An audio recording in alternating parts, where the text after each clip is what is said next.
Quick microwave recipe સિરીઝમાં આજે બનાવશું ઓછા તેલમાં મસાલા ભીંડીનું શાક માત્ર 5 મિનિટમાં. તો તેને બનાવવા માટે એક માઇક્રોવેવ શેપ બોલમાં તેલ લઈ તેની અંદર આ રીતે પટ્ટી શેપમાં કાપેલા ભીંડા એડ કરી મિક્સ કરી ઢાંકણ ઢાંકી માઇક્રોવેવના હાઈ પાવર લેવલ ઉપર 3 મિનિટ માટે રાખી દઈએ. 3 મિનિટ બાદ બોલને બહાર લઈ હલાવી અને ચેક કરીએ તો આપણા ભીંડા ઓલમોસ્ટ સોફ્ટ થઈ ગયા છે.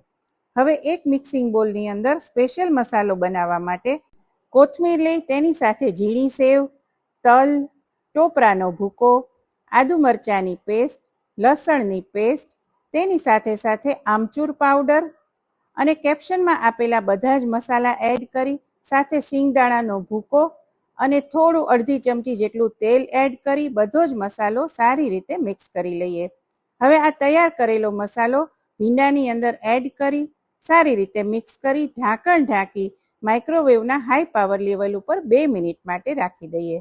2 મિનિટ બાદ શાક આપણું તૈયાર છે. તો સર્વિંગ બોલમાં લઈ ઉપરથી ટોપરાનો ભૂકો અને કોથમીરથી ગાર્નિશ કરીશું.